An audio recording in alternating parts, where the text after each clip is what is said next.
So as I said before, I'm kind of re-recording this because I think I found a better way to explain it, but it still doesn't make it the kind of topic where you can just check out and then check back in at classwork time and understand it. So I would definitely make sure you're paying attention to this part. Yeah. Okay, just sit on my desk and then go get another one, Bill. I'll put some batteries in it. So first, let's deal with the warm-up. The warm-up is from Unit 1, and there was a set of things, especially those of you that were with me, because not all of you were in my room in Unit 1, right? Some of you were still with Ms. Alborn. But for my guys, there was like a series of like things I want you to kind of go through in your head, a checklist, if you will, when you're solving one of these. What's the very first thing I want you to do when you're dealing with a simplification that looks like this? What is it, Drew? Move your negative exponents. Right off the bat, we move this to the top. We move this to the bottom. You flip any negative exponent. That's rule 1. Then I want you to go, by the way, if you have a 0 exponent, what do I want you to do with that? Get rid of that as well. If you have a 0 exponent, you cross that out, don't even think about it. Now we go through the simplification process. And what's the first thing we simplify? I'm sorry? The numbers, the coefficients. And what does 9/15 simplify to? 3/5. Simplifies just like a fraction. And then we go variable by variable to figure out where they're going to end up. Where do the x's end up, and how many of them are there? How many? There are 7 x to the 7th on the top. Y's? Bottom, and how many? 4. Y to the 4th, because we have a y here, and y to the 3rd. And z's. Now we have z's over and under, so we need to think about where are there more and by how many? Bottom by 3. And that's your answer. There's no more simplification necessary. So again, that process. Move your negatives, eliminate your 0 exponents. Right? Then you start going piece by piece and determining from a simplification standpoint where they're more and by how many, except for the numbers, and they just simplify like a fraction. Everybody good on that? All right. So today we're going to talk about GCF and grouping. GCF stands for greatest common factor. What are factors? What are factors? Perfect. That's a great explanation. 2 parts of a multiplication problem. They're numbers that when multiplied times another number get you a number, right? So if we have something, for example, like 24, and I want to find all the factors of 24, where would we start? 1 and 24, and then we start working our way up. 2 and 12, 3 and 8, 4 and 6, 5 is not, therefore we're done. We don't have to work our way back down, because these are getting, if you notice, they're getting closer and closer, right? And then if I said, I also want to find all the factors of, let's see, 42, exact same process, right? 1 and 42, 2 and 21, 3 and 14, not yet. This is 4 a factor of 42? 5, 6, 6 times 7. Right? And those are the factors of each of those 2 numbers. What are the common factors? They both have 1. They both have 2. They both have 3. Both have 6. There are no more common factors. To be a common factor, they both have to share it. It has to be in both number sets, which makes the GCF of these 2 numbers what? The GCF is 6. It is the greatest common factor. You find the factors, then you find the factors they have in common, then you find the biggest one, and there's your greatest common factor. That's the way greatest common factor works. So what are the factors of x to the 4th? What are the factors of x to the 4th? What are the factors of x to the 4th? Miles? X squared is a factor because x squared times what gets you x to the 4th? Okay, what's another factor? Plain x is a factor because x times what gets you that? X times x to the 3rd, which by the way means X to the third is a factor. Any other factors? And x to the fourth is a factor. Because each one of those, when multiplied by another number, will get you this as a result. X to the fourth essentially has 5 factors, really, because which one are we forgetting? 1. 1. Right? Because 1 times x to the fourth gets you this, x squared times x squared gets you this, and x times x to the third gets you this. All of them are factors. And that's an important thing to understand when we're finding the greatest common factor of variables. But let's do number 1 first. What are the factors of 34? 1 and 34 is where we start. It's even, so 2 and 17. Any others? 3, 4. I agree. No. What are the factors of 102? 1 and 102, and then it gets a little bit, yeah, right?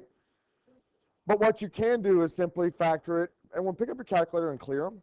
2 plus 7, 1, 2, please. If they're out of batteries, just put them on my desk. 2 plus 7, 1, 2.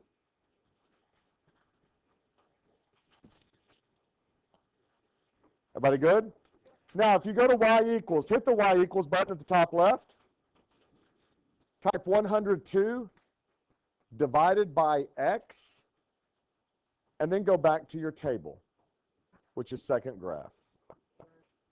Error on 0, why? What is the calculator doing for you? It's finding you all the factors of 102. 1 times 102, 2 times 51, 3 times 34, right? Then to go to y equals, what do you see in y equals? Did you put it in y equals? Yeah. If you go to y equals, guys, and type in a number divided by x, it'll factor it for you, which means that the factors of 102 are 1, 102, 2 and 51, 3 and 34, and 6 and 17? Okay. By the way, you can't pay attention to the decimals. Decimals don't count. So what is the GCF of those two numbers? 34. 34. So the calculator will help you factor. Let me tell you why I want you to do that. On the EOC or the SAT or the ACT, I do not want you wasting time factoring a number. That is the 7th grade thing. You know what I'm saying? I want you spending your time thinking about the questions. So the calculator will enable you to factor a number quickly and not waste your time. I don't want you to waste your time factoring it. Now, it'll only factor numbers because look at number 2. Number 2 says, what is the greatest, no, just watch. What is the greatest common factor of a to the 5th, a to the 3rd, and a to the 11th? Any guesses? It is a to the 3rd. Because a to the 3rd goes evenly into all 3 numbers. A to the 3rd times what gets you a to the 5th? A to the 2nd. A to the 3rd times what gets you a to the 3rd? 1, not a to the anything. Because if you multiply this times a, you're not going to get a to the 3rd. And a to the 3rd times a to the 8th gets you a to the 11th. This is the GCF of those 3 numbers. It goes evenly into all 3. By the way, another way to think about it is if they all share the same variable, it's the lowest exponent of the variable set. If I was going to find the GCF of y to the 12th, y to the 38th, and y to the 6th, it's y to the 6th. This is the GCF is y to the 6th. Because I can multiply something, I can multiply something, and I can multiply something to get all 3. It is the GCF. Now, when we have something like number 3, we have to go one piece at a time. Numbers first. What's the greatest common factor of 12, 4, and 20? It is 4. What's the GCF of x to the 3rd, x to the 7th, x to the 2nd, x to the 2nd? And what's the GCF of y, y to the 4th, and y to the 7th? y. Now, I want to just talk about something really quickly, and don't work ahead. Just listen to me. Luke, don't work ahead. Just listen to me. Number one, this is the GCF. In order to be a GCF, the most important letter in GCF is the C part. They have to all three have it in common. In other words, if there had been no y on that first term, then this would not be part of the GCF answer because they have to all three share it. They have to all three share it.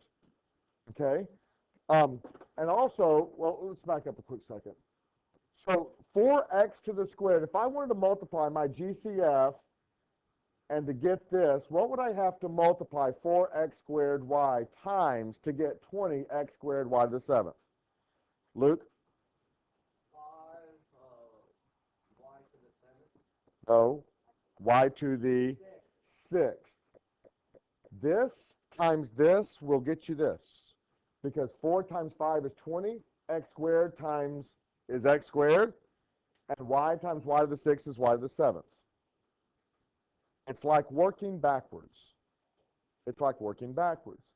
So speaking of working backwards, let's try that. Now, here's what you're going to do. And I want you all to watch first.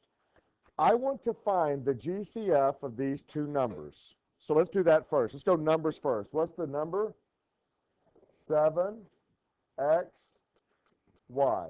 Does everyone agree that 7xy is the GCF of both those numbers? Good. So what we are now going to do is we are going to create in parentheses a number so that if we were to distribute it, we would get our original number, which means that 7xy times this number has to get us 7xy. What's the only number that could be? 1. Because if I put any variables in there, I end up with more variables than I started with. I can't do that. 7xy times 1 gets me 7xy. Minus 7xy times what gets me this next one? We'll see. 7 times 2, x times x gets me x squared, and y to the 6th. This is factored using GCF because if I work in reverse, I get my original answer. If I were to work in reverse and distribute, I would get my original answer.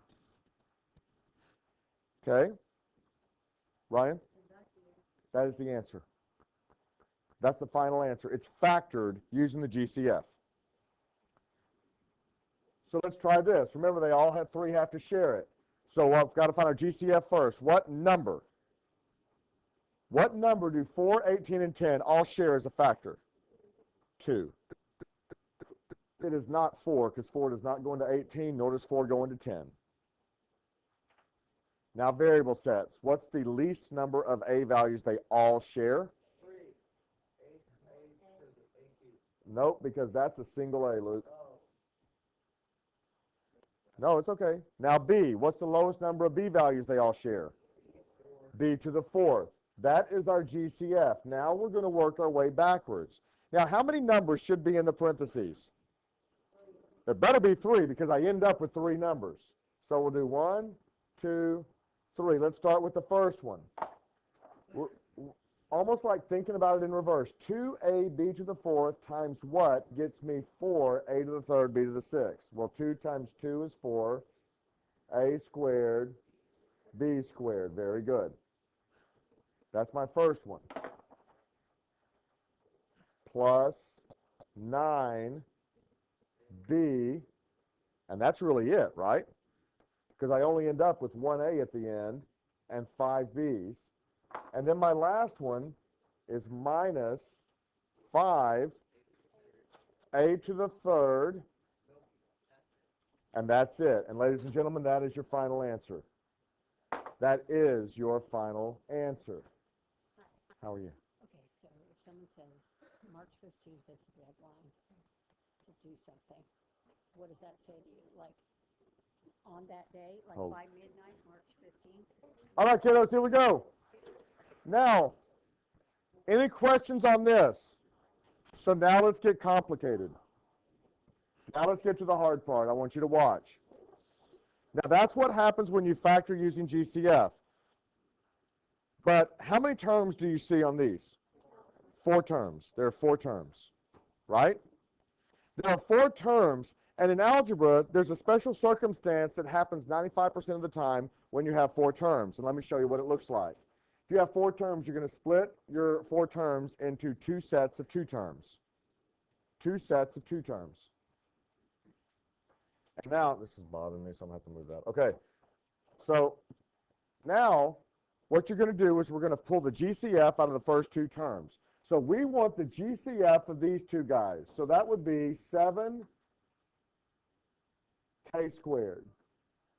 Does everyone agree that 7k squared is the GCF of 7k cubed minus 28k squared?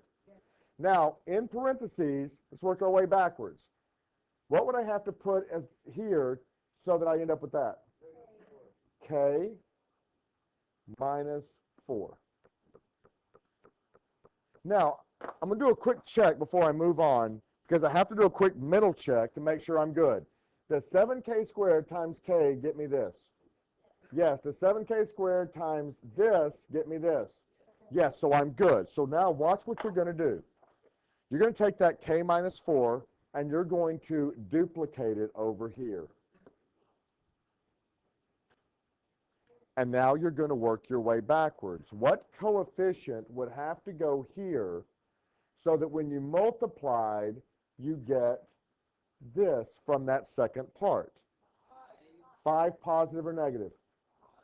Positive. Now we're going to do another quick double check. Does 5 times k get me 5k? Yes. Does 5 times negative 4 get me negative 20? Cool. So watch what your answer is. Your answer is this guy paired with this guy, 7k squared plus 5k minus 4. That is your answer. You take the first 2 and pair them, and then you move the one you duplicated there. By the way, this is exactly reverse double distribution. Yeah, it's reverse double distribution. Because if you FOIL these 2, you'll get this as an answer. If you FOIL it, you'll get that as an answer. Or double distributed or whatever. So let's try one more. Split it in half. What's the GCF of 49x to the third minus 35x squared? No, number 7x squared. Remember, it has to be a factor of both. Times 7x minus 5. Right? Now I take 7x minus 5 and I move it here, and I work my way backwards. What coefficient would have to be in front so that I get that? Very good, Mason. 8. Now, here's what I know. Now, really quick, listen to me. Do a quick check. Does this times this get me that? Yes. Does that times that get me that? Yes. Yes. Yes. The check won't take very long, but it'll make sure you don't make a stupid mistake. Most of your stupid mistakes will involve positives and negatives. That means my answer is 7x squared plus 8, which is this guy and this guy, times 7x minus 5. That's my answer.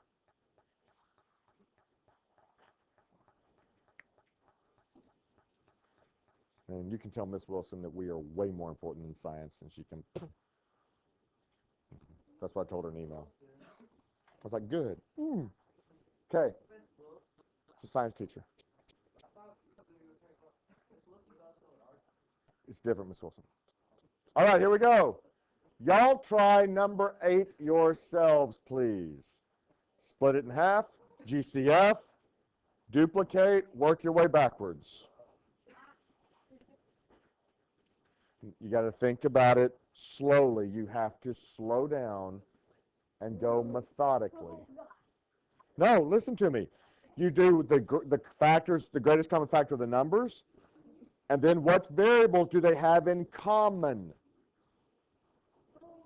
They have to have them in common for it to be a GCF.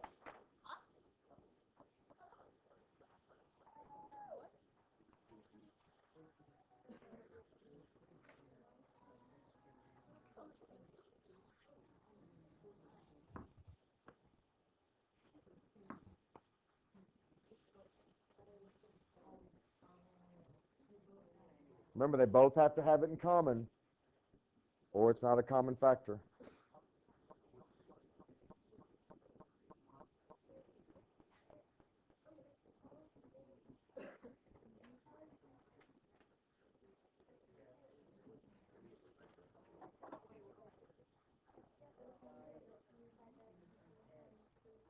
Okay, let's do the first one. What's the coefficient? What's the GCF of 12 and 4? 4. What variables do they both have in common? B and B alone. So 4B is the GCF. So let's work our way backwards. 4B times what gets you 12BC? 3C minus D, or you could write 1D, either way. Now I'm going to take 3C minus D, write it over here, and work my way backwards. What would have to go out front? -5, which means my factors for -5x. Okay? 4B minus 5x times 3C minus D.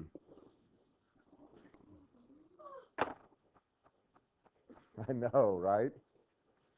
By the way, for most of you, officially, today, if your parents were able to help you before this is where when you show it to them, they're going to start to cry. My parents were never able to help me. Yeah. My parents stopped being able to help me in like the 6th grade. My dad. Yeah. Shh, wait, guys, hold. Say that one more time, Luke. Here's your check. Watch, Luke.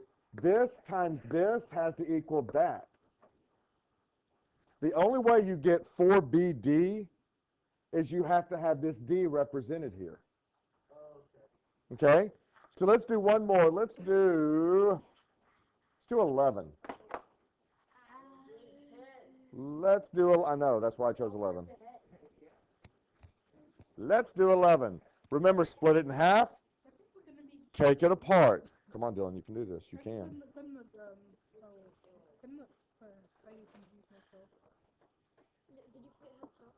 Yes. Yes. Nouns and verbs, Miles. Nouns and verbs.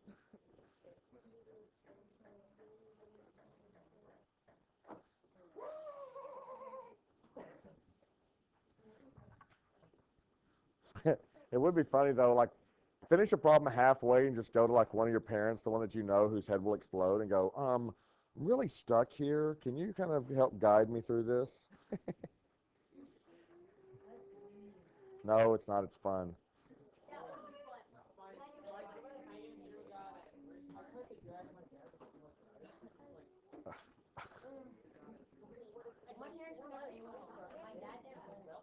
Okay, here we go. Well, mine are just not like what I would call advanced at all. Okay, so here we go.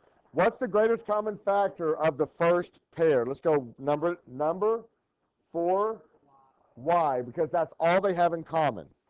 So now we have to work in reverse. 4Y times what gets you 4XY? X. 4Y times what gets you minus 24Y? Minus 6. That means X minus 6 goes here. We work our way backwards. Basically minus 1. No, because if you put an X there, Dylan, X times X is X squared. It would be wrong. That's it. Now, I want you to listen carefully before you jump into classwork. I know a lot of you do not like doing the entire classwork. I get that.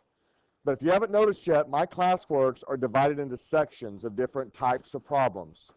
I would at least do a couple from each section, check it against the answer key before you jump into homework to make sure you're thinking along the right lines. Okay? I'll have the classwork and the keys out and the homework out.